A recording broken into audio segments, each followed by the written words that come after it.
Ladies and gentlemen, welcome to Turnbuckle Takeover, episode 13, lucky number 13. Hi, I'm your host, William Bailey, and man, oh man, we got one for you this week. Thanks to everybody who watched last week. My views actually went up on a couple different places. Thank you so much. It's been a tough go of it for the last month with the virus and everything.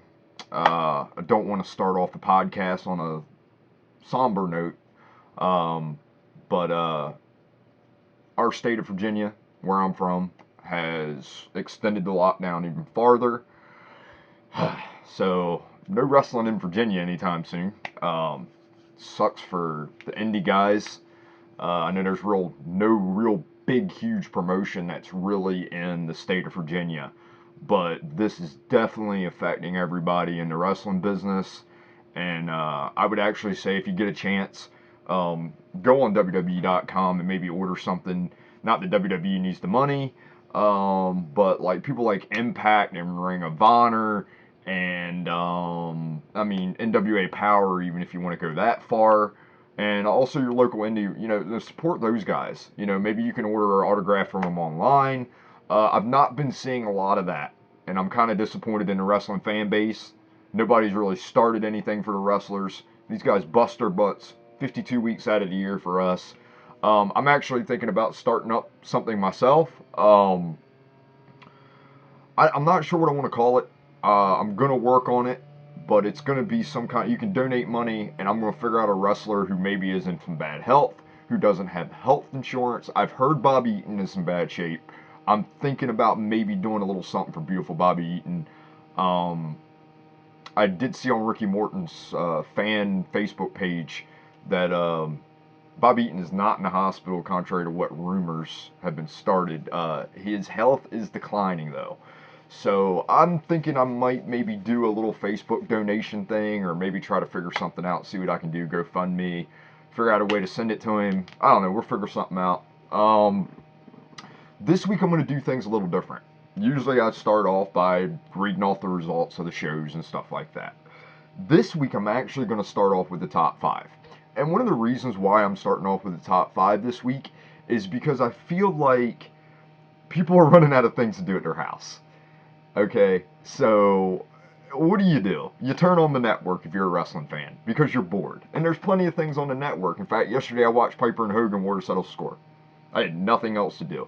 I'm still not back to work yet.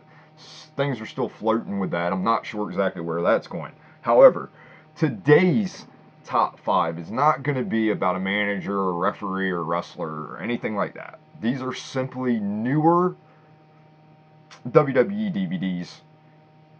And WWE has kind of quit producing DVDs. A little bit. They still do the pay-per-views and stuff like that. The documentaries are going by the wayside. It's all going on the network. These 5 are the most recent, really good wrestling DVDs. These are like the last 5 that came out that were like, man, these are so good. I've heard reports that WWE is thinking about doing documentaries again, but it's going to be later on in this year. Probably now would be a good time to do it. They can make some money off of DVDs. So, let's get to the top 5 this week. Number 5 on the list, Shawn Michaels, Unreleased. This is a great DVD. Most of these matches are not on the network. Let me just give you maybe a little bit of a rundown. Here's a tag team championship match between the Rockers and Demolition. The Rockers and Brainbusters from a house show. The Rockers versus the Hart Foundation. These are mainly house show matches. There's a qualifying match between Michaels and Bundy. This is 3 disc. Goes all the way back to about 2009. It looks like there's just a lot of good house show matches. Stone Cold and Michaels from 96. Michaels and RVD from 2002. I don't know if that is, but that should be a good one. I actually have not watched most of this DVD. I've probably watched maybe a quarter of it. I'm going to get to it very soon, maybe today actually. I got nothing else to do. So Shawn Michaels, Unreleased. Great DVD. Number 4 on the list. This one surprised me when they had it come out. The Unreleased Roddy Piper matches. This one actually surprised me in being really good. I'm going to say this, and I know this is going to sound weird, and I know Piper was not shy, okay, so let me just say that. But Piper's matches that weren't put on TV, the ones that I've watched, have been so much better than the ones that are like the big time Piper matches. Um, this one has really a lot of interviews on it. I noticed it did start with that, which Piper started mainly interviewing first. So, I mean, we've got a match with Snuka from July 7th, 1984. That was actually pretty good. Piper versus Orndorff from 85. Piper's Pit with Andre. Piper versus Rude. Piper versus Rick Martel. Piper's Pit with the Hart Foundation. I don't even think I remember that. They had the action figure commercials from Hasbro on here. A bunch of WCW matches. Him versus Hogan from a house show. And him versus Savage from a house show. There is an exclusive interview with Ronda Rousey for anybody that gives a crap. I don't. Getting Rowdy. The unreleased matches of Roddy Piper. Next on the list, The Dawn of the Attitude Era. Now, this DVD, when it came out, I actually went to Walmart that day, and I was like, man, I hope that DVD's here. And I was lucky enough to get it. This DVD online right now is going for a ton of money. I don't know why. I don't know what's rare about it. I was going to buy a WWE DVD online yesterday, the best of the 2000s, just to have it in my collection. It's $60. Like, nah. Not happening. This DVD started off basically with the evolution of the Attitude Era. And it basically ended with the Click stuff. This is kind of like the beginning of the Attitude Era. The matches on this, however, are superb because they're not matches that they have put on other DVDs. They try to find some different stuff. Like we got the One Night Only between the Bulldog and Michaels. I think that's only been on like one DVD. A lot of In Your House matches. A lot of Raw matches. Let me see. Bret Hart versus Austin from WrestleMania 13 they threw on here. I did not even know that was on there. That's weird. Bret Hart versus, Austin again in the street fight from Raw. This is awesome too. I do like this. I like when they used to do this to DVDs. It looks so cool. The cover looks cool. Everything looks great. That was number 3, Dawn of the Attitude Era. I suggest you go get that one. That one has a lot of good matches. A couple unreleased stuff on there. I think there's a match with Owen and Warrior, I think, or something like that. This DVD's number 2. Macho Man Randy Savage.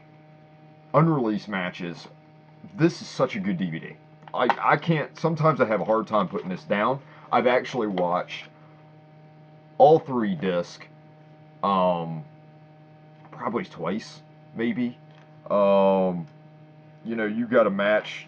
I mean, I don't even want to go through all this, but there's the rematch between Steamboat and Savage after Mania.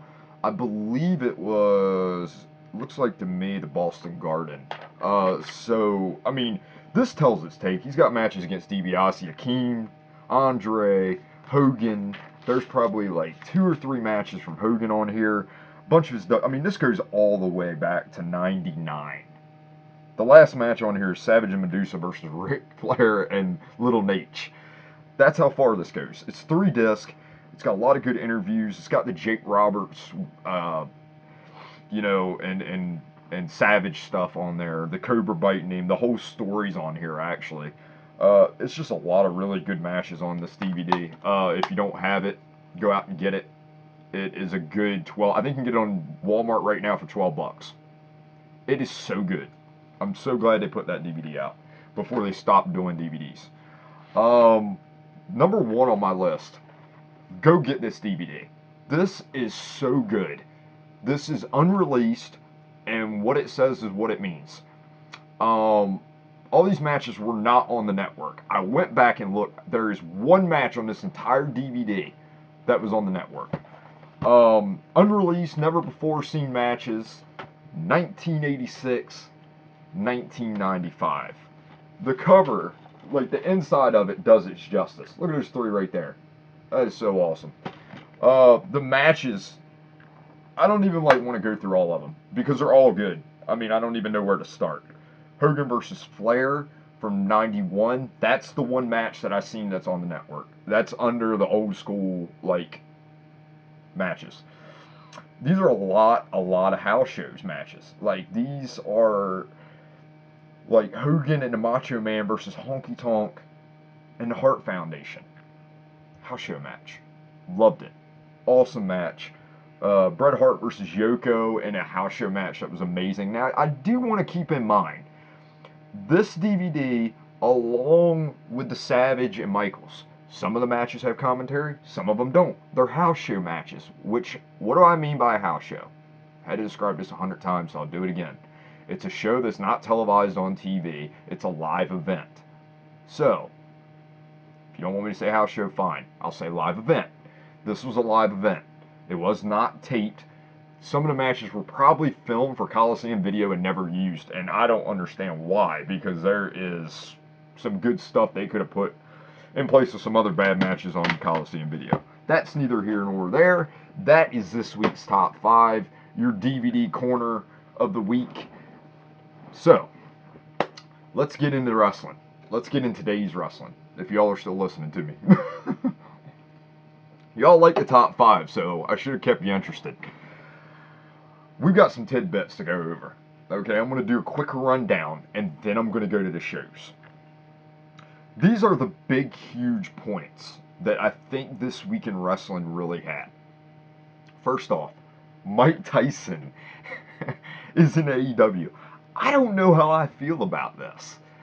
Mike Tyson is a very known, commodity. He's very, he's been in and out of movies, from The Hangover. He's a boxing champion. I mean, you hear me all the time when I say hit him like a Mike Tyson punch. Because Mike Tyson had a brutal punch and a brutal uppercut. Brutal left hand. What, like a southpaw? Oh. And I say it all the time. I wish Mike Tyson was in the Rocky movies. Mike Tyson against Rocky would have been one of the greatest Rocky movies I think they ever could have done. Mike Tyson from the 80s. Could you imagine after Rocky got done with Drago if he took on Mike Tyson? Or it was the other way around? I don't think it could have been the other way around because Tyson was hot then. So, yeah. I mean, it would have been awesome. I would have loved that. I thought that would have been really good. But I was always a Mike Tyson fan. I'm not a big boxing fan. I think boxing is rigged, and that's fine if you all want to turn me off for saying that. But it is. It's been proven. You can go back and look at some of the fights. We know who's going to win. It's pretty clear. And Mike Tyson has been in some real crazy crap in his life. I mean, he did WrestleMania 14. Mike Tyson is a very huge wrestling fan, folks. I mean, if you ain't figured it out yet. Mike Tyson's been in WWE, what, 2, 3 appearances, 4 appearances? Mike Tyson does not do that many appearances. He will do interviews, but appearances and stuff, he's not too big on. He's a huge wrestling fan. I love that. That is so good that Mike Tyson is a wrestling fan. Because let me tell you, Mike Tyson's the reason why those tickets at WrestleMania 14 sold. And he's one of the big reasons why the Attitude Era got kicked off. Because everybody that was boxing fans was like, alright, I'm going to check this wrestling stuff out this time. Maybe fans that had went away from the early 90s decided, hey, alright, well, I'll give it a shot now. Tyson's involved. And then they seen Stone Cold, who was, I mean, let's be honest, just like Mike Tyson. Against the grain on everything. Like, he's against his bosses, against his trainers. Mike Tyson was against his trainers. Like, it's just, it's the same gimmick, just in a different sport. It really is.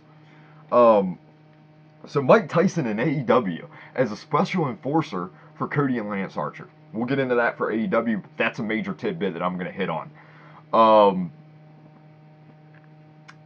And yeah, I mean, Becky Lynch. So we'll get into that. Here we go with Raw. Let's just get right onto it. Raw was not that bad this week. I was actually pretty impressed. Was I impressed with Money in the Bank? No, I was not. Let me get to Money in the Bank real quick before I get into Raw. Don't want to jump around, but let me get into Money in the Bank. 2 dudes fell off the side of that building the other night. Are we reverting back to 95 gimmicks? Are we doing this? I mean, the Giant fell off the damn side of the building at Cobo Hall in 95. And I know I said Andre last week. Sorry. I always do that. When I say Andre the Giant or I say the Giant, sometimes I say Andre. I don't know. I'm just used to saying Andre the Giant. Neither here nor there. To have them come back on TV the following week after they just got thrown off the top of a building. Number one, they shouldn't have survived. Now, if they had cut the camera and maybe they were holding on to something and they made it like a movie scene, that would have made sense. But actually having them fall off the building and get thrown, I knew it was coming. I knew it was coming. You threw Aleister Black off the building, which never should have been done. He should have dominated most of the match. In fact, he should have been maybe one of the winners, but no, you give it to Otis.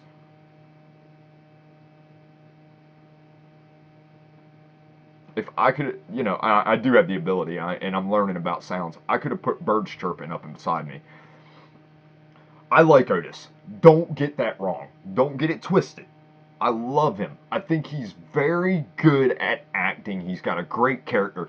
But again, here we go. WWE figures out, okay, well, I've got this guy who is over. Let's get him more over. It sounds like a Bruce Pritchard thing. Oh, well, the crowd liked him. Vince, put him on the board. And Vince is like, I like it, pal. It's it's just that kind of stuff. I really feel like this is going nowhere. I think Braun is just going to squash him unless he waits to cash in on some other moment and it becomes a big deal at WrestleMania. If they build it, they will come. I don't mean to use Field of Dreams, but if you build it, they will come, folks. You got to build this. If you want this to work, you have to build this. I still think it's too early for that to even be going down. However, I get it. Build new stars. I know there's people happy about this who watches the show on a consistent basis. Me, myself, are not. AJ Styles just got done wrestling the Phenom. He gets put in the match. It is built for either AJ Styles or Aleister Black to win that match. No! We get Otis, who is not ready. He is in a feud with Ziggler. Let him build that feud with Ziggler because Ziggler is a workhorse. Ziggler will make him look like $1,000,000. But no. We have Otis, who is dancing around going, yeah, yeah, yeah. I don't know how good I did that, but it's whatever. We'll see where it goes. I won't totally bash it yet.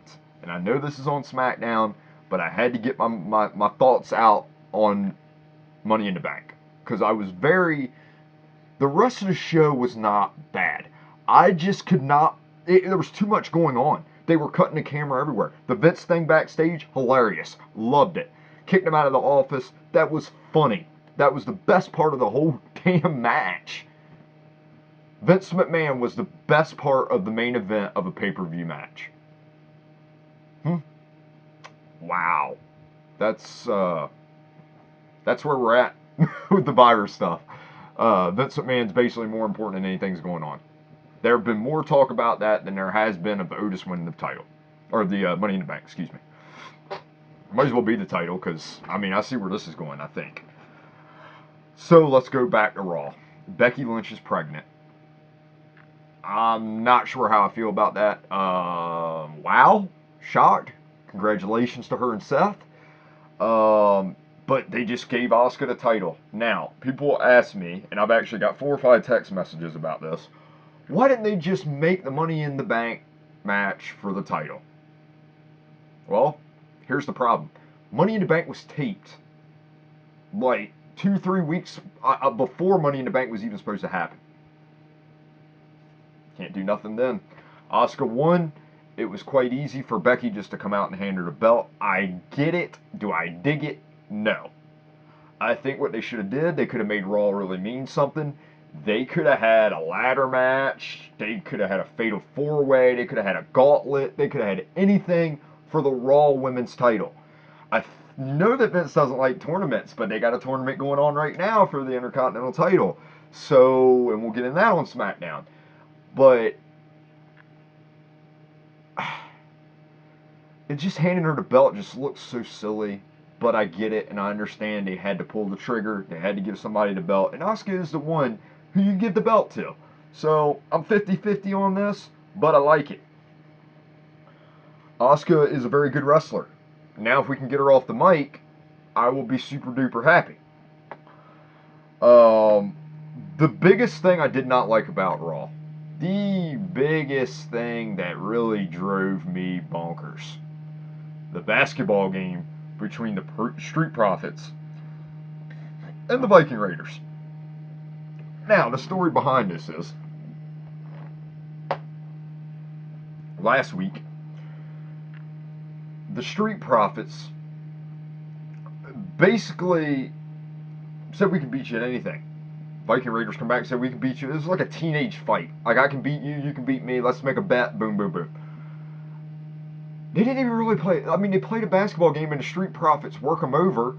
And then, out of nowhere, the Viking Raiders decide they know how to play basketball and start shooting and making layups and all. I'm like, what in the hell is going on? Like, is this wrestling? What is this? This was probably one of the dumbest things I've seen WWE do in a while. I admit, basketball, I understand the Street Profits in basketball. They're cool guys who probably play basketball. I get it. I understand. But this made no sense. It does nothing for me. I'm moving on because I'm going to break it down and I'm going to slosh it and I'm going to rant on it, and it's no point. It was stupid, and I know there's morons out there who enjoyed it, and that's fine if you did. Shayna Baszler versus Natalya. It was just a women's match, basically to get Shayna over. Let's be honest, Shayna's on her way to probably Asuka. There's nothing else right now. The whole Becky thing has really put a damn. Can you imagine what Vince McMahon thought when Becky Lynch went to the back and said, "Hey, Vince, got a problem here. I'm pregnant." Vince was like, "Yeah? Are you kidding me, Becky?" Like, I could just hear him right now. I think he was probably excited for her, but I'm probably still thinking in the back of the mind he was crossing his arms like, Jesus Christ. Like, I just lost my top woman's draw. Because, look, I love Charlotte, don't get me wrong, but Becky sells the women's tickets. I mean, she is almost bigger star than half the guys. Okay?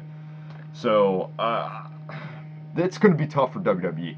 Major hit they're taking on this. Major hit. Because I know of a couple people who just watch Raw because of Becky Lynch. That's not a lie. So we'll see where that goes. I see Shayna being groomed for the title. She's ready. This worked out for her because there's not many other over women matches. I think her and Asuka will have some knockdown, drag out, good stuff. Like, good. I'd put them in a best of 5. I think it'll be pretty decent. I think give it time. First couple matches might be but the third, the fourth, the fifth would be pretty good. We'll see where it goes. Lashley's becoming a monster, folks.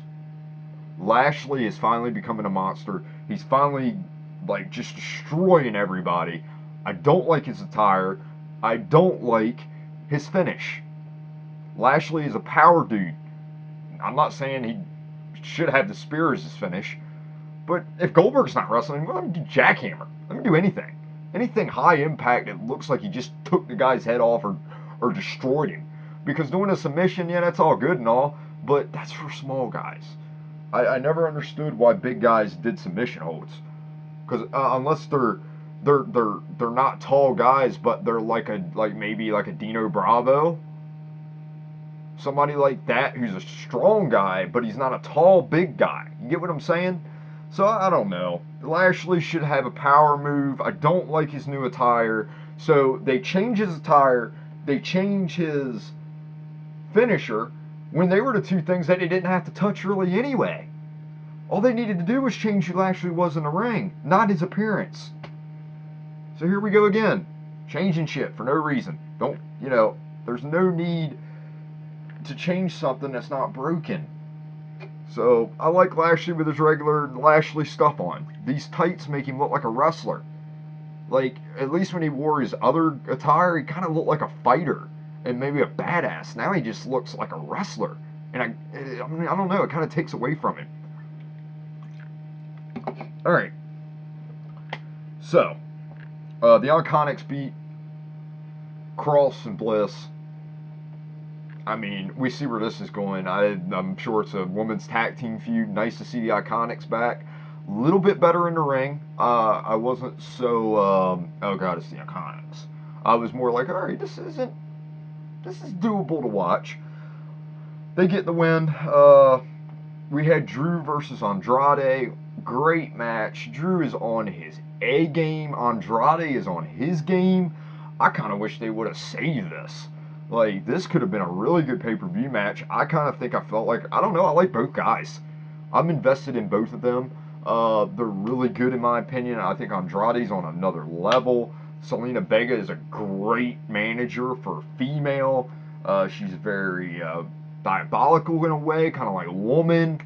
She needs to do a little bit more cheating. They lack on that. She does distractions, but she actually just like sliding in brass knuckles or sliding in a chair. Like, she's not very active. I know she's small, but that has got nothing to do with it.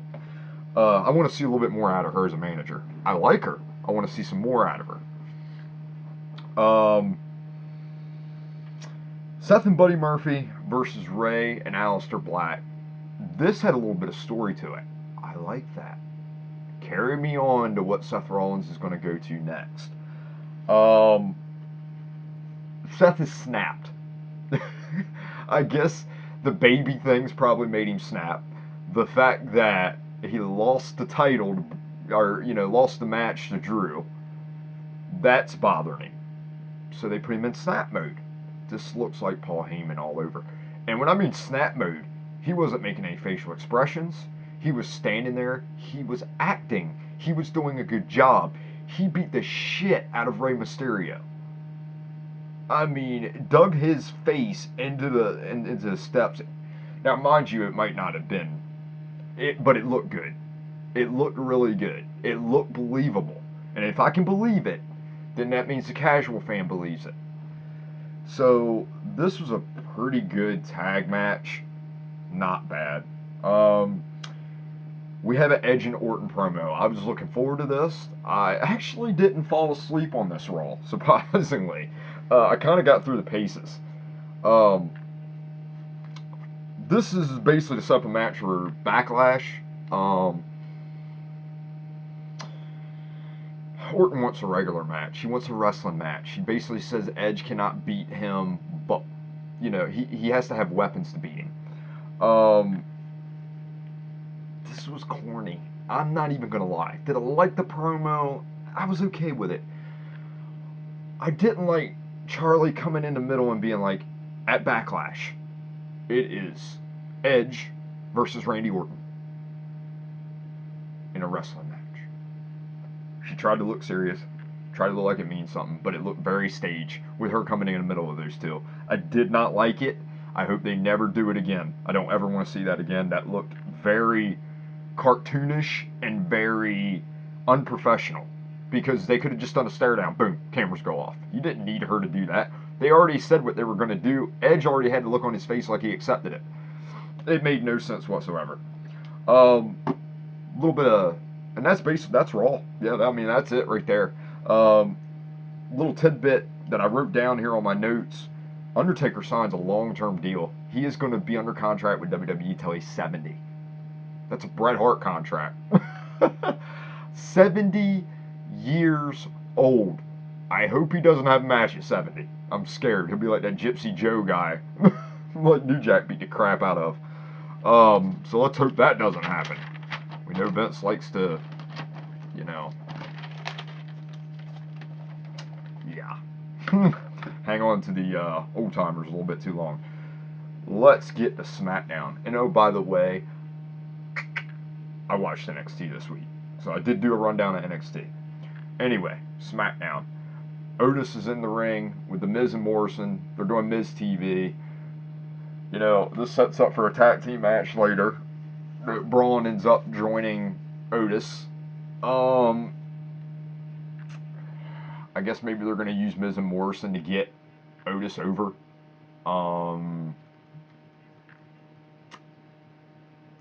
I don't see him and Braun winning the tag titles together. I mean, stranger things have happened, but I would have much rather seen. I don't know. I don't know what I'd rather see, but this wasn't. I wasn't digging it. It looked very staged.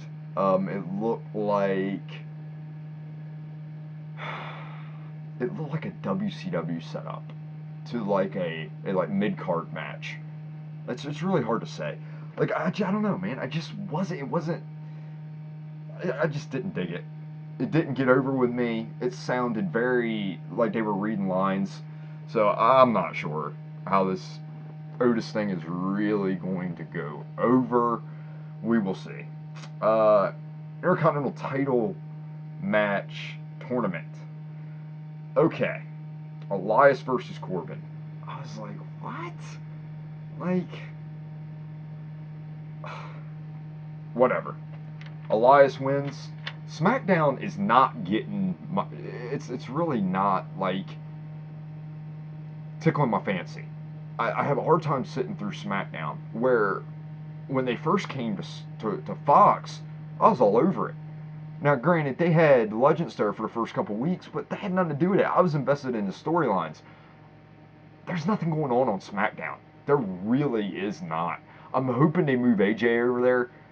I don't know what's going to happen, but I'm not really. SmackDown was very hard to watch. Dana Brooke took on Naomi. Naomi is just like, I don't know what happened to her. She was over. Now she's not. Um, Dana Brooke got the win here. I don't know what to say. Charlotte, Bayley, and Sasha had a promo. This is setting up for something good. This is the one thing on SmackDown that I think is really good. So, what I'm feeling here is Charlotte is trying basically to get Sasha to turn on Bayley. She's pointing out the stuff that, how should I say this? She's pointing out the stuff that Sasha, or Bayley's kind of like been hiding from Sasha, but they both know it's true, if that makes any sense. I do see this becoming a triple threat match later on. So, this could be good. Charlotte and Becky are coming to blows, I'm assuming. I think it's happening next week on SmackDown, actually. I would save this for a pay-per-view, but whatever.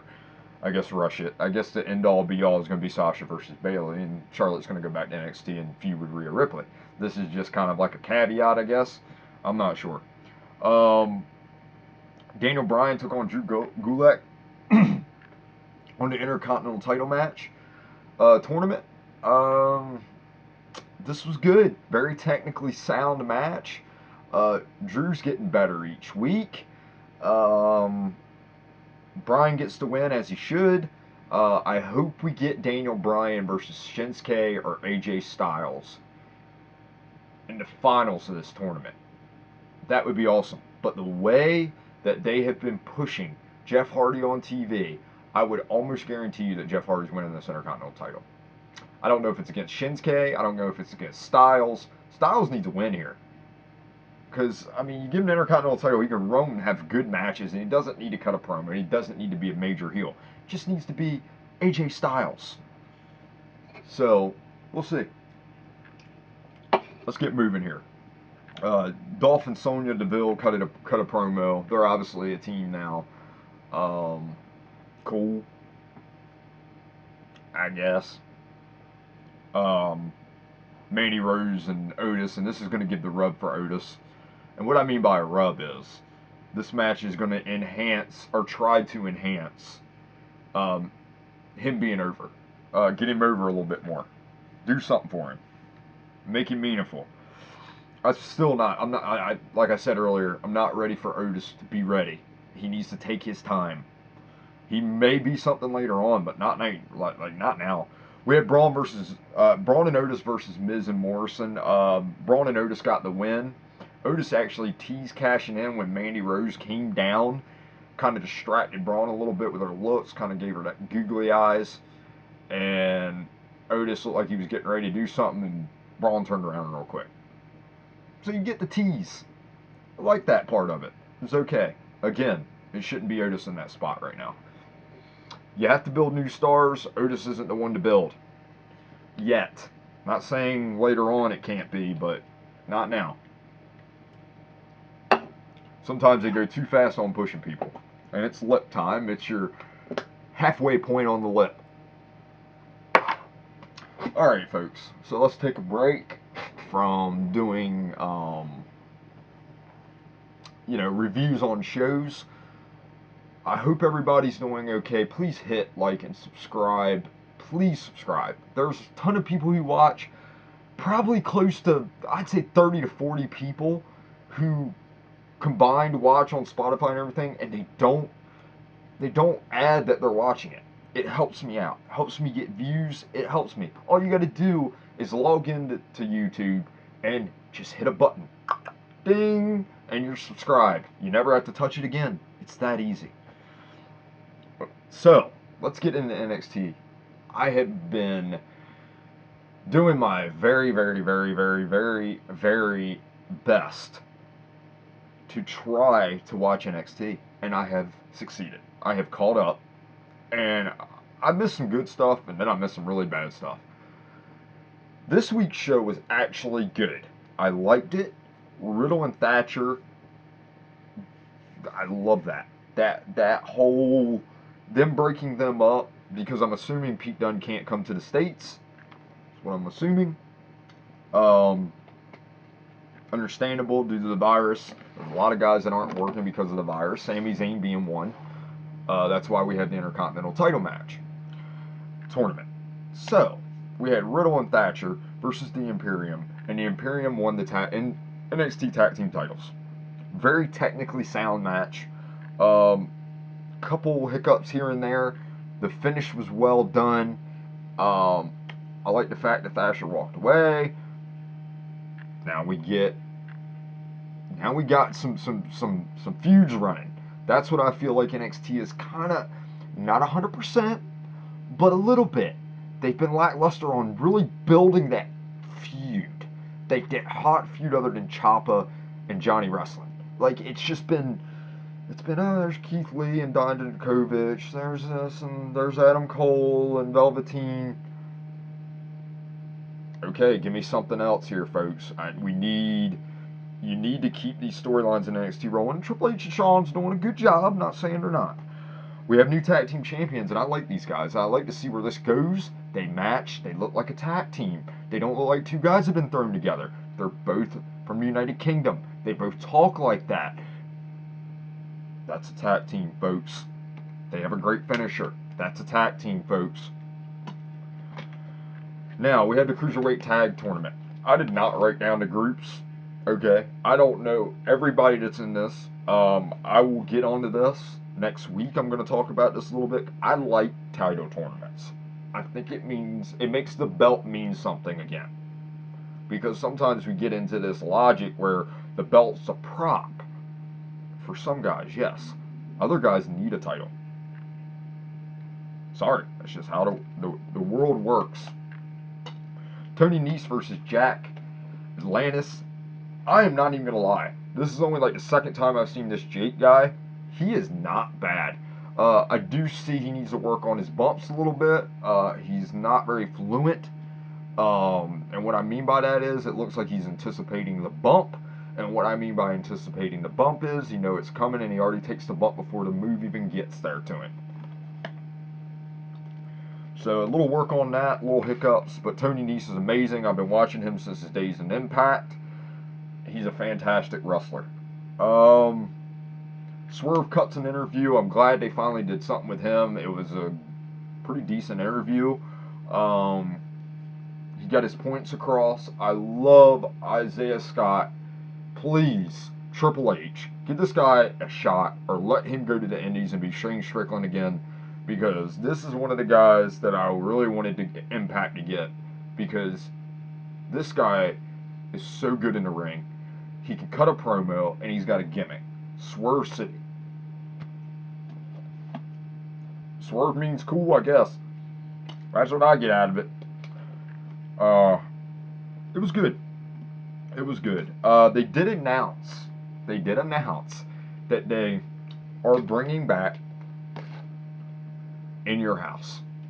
I am excited. That is so cool, man. Like, I was a big fan of In Your Houses when I was a kid. In fact, the second pay-per-view, and I don't know how I remember this, the second pay-per-view that I ever ordered at my parents' house, the first one was Starrcade 97. The next one was the No Way Out right before WrestleMania 14. And I just remember, man, being like, oh, God, In Your House is so good. Like, and I'll tell you why I thought some of the In Your Houses were pretty good. Because they did the feud, but the matches were really good on In Your House. Not in the early days, but around, if you go look at like the mid 96 till like 98, when they stopped doing In Your House, that year and a half right there had some really good stuff on it. Bulldog and Michaels, like, I mean, Diesel and Michaels and Mankind, Bulldog and Brett. I mean, there was just, In Your House has had some good matches. A lot of good Razor Ramon matches in '95 came out of In Your House. A lot of Diesel matches from when he was the champion came out of In Your House. In Your House was, what was there, 6, 7? Well, hold on.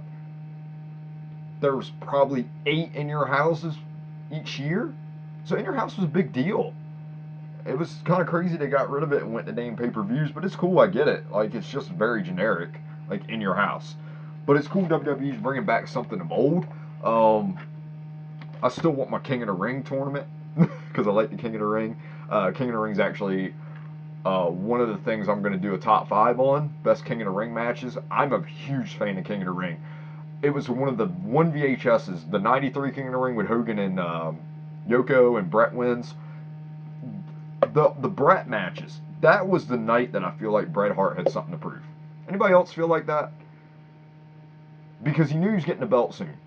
But man, I felt like that was the coming out of Bret Hart officially. Like, yeah, Bret won a title before that from Flair and all that. Yeah, I get it. But that night right there had a different aura around it. The crowd was hot. I don't know. It was Bret Hart. Like, that was my Bret Hart that I liked. 93, 94, 95 Bret is so good. Like, I mean, some people don't like Bret because of how he takes wrestling. He takes it a little bit too serious sometimes. However, his in-ring work, you can't deny it. Was Owen better? It's arguable. But Bret is still, he was still really good in the ring. And man, he could sell his butt off. And sometimes selling means a lot more than your moveset. I tell that to a couple people that I know who are in the business. Sell, sell, sell. If you got to go buy a car before you drive it. Well, that person's going to sell you that car. It's the same thing with wrestling. If that heel or or either one, the heel or the babyface, doesn't sell in a match and literally just doesn't take the other guy's moves, I don't know, not to heart, but like don't sell, then it's not going to look good if the one guy is overselling for the other dude and the other dude's not selling for him. It's an off-balance match at that point. So we'll see where it goes. That was NXT this week. AEW. They hit home run after home run after home run with this non-crowd stuff. Now, this week, they had a ton of people around. I'm going to go a little over my time this week. Sorry, didn't mean to be a full hour, but this is how it's going to roll, folks. Lance Archer just beat the crap out of some random guy. At the beginning of the show, he just comes running down. Jake's got the mic. He's laughing. By the way, Jake has been gold on the mic. I know he's hard to understand because of his past demons. His voice is taking a hit. But man, oh man, oh man, oh man. He cut a promo this week, basically talking about Cody, again, Cody hiding behind everybody, Caesar Cody. You get the gist of where he's going. I'm not going to repeat every single thing that he did or said. The thing I didn't like about this, Cody starts the truck up. Now he's in a truck. They show him back like he's outside the stadium. He's in an F1, F250, whatever it is, and he just runs into this little teeny barricade, and he runs it over. It looked. He wasn't even going that fast. Did anybody else notice that? It looked really silly. It didn't look. It didn't look believable to me. It looked basically like he started a truck up and he went, "I'm here. Hi." Well, how about run the shit over? I don't know. Run the seats over. Go. I mean, they own the place pretty much. Like, just demolish whatever you got in front of you. You can pay for it in a little bit. You got money. TNT gives you money. It just looked, I don't know, man. It looked very staged. I did not like that part. It would have been better if Cody just, I don't know, came from the crowd or something like that, or maybe drove the truck in, got out of the truck, then attacked Archer. Cool little, I don't know. But it just, I don't know. It looked very childish. I didn't like it. Cody and Archer just battled around the whole entire arena. That's basically what we got out of that. Enhances the match for Double or Nothing, which now has Mike Tyson involved. Man, like I said earlier, this is going to be a lot of publicity for AEW. Don't care how you look at it. Look at it any way you want to look at it. This is huge. Is it a big deal as it would have been in '98? No, because, I mean, everybody does know who Mike Tyson is, so I shouldn't say that. But the younger crowd really don't care about that. I didn't give two flying you-know-whats if Tyson Fury was in WWE at all. But that's Tyson Fury. This is Mike Tyson. I mean, I'm not taking anything away from Tyson Fury. I've never seen a boxing match personally except for highlights when I figured out he was coming to WWE. I watched some stuff on him on YouTube. No, not digging the boxers being wrestlers. So I'm glad at least AEW did it as a match, special enforcer. They pulled the WWE card. Let's see where this goes. It's interesting, I will say that. Jurassic Express versus the Best Friends. Pretty good tag match. This is building for Jurassic Express, I'm assuming against the Inner Circle, because Rey Fenix come out and kicked Orange Cassidy towards the end of the match. The Best Friends got the win because of it, because it was a distraction. Rey Fenix came out of nowhere, don't even know where he came from, side stage, or he just flew through the air. Like, it was really cool and weird at the same time. So we're going to see where that goes. I don't see a feud between Orange Cassidy and Rey Fenix. Not happening. It's going to be the Lucha Bros, probably versus the Best Friends versus Jurassic Express in a triple threat match at Double or Nothing. I don't know if that's been announced. That's just my opinion. Chris Jericho versus Pineapple Pete. That didn't last. It was a squash. Jericho missed his, what does he call his back elbow? Judas Effect. So he missed the Judas Effect completely. The guy sold it like $1 million, but he missed him. It was very clear. The camera cut it. If he's going to do that move, I suggest that he really nails it, because that can look like a devastating move. I was a fan of Masaharu Tanaka in ECW because of the rolling elbow. It looked devastating.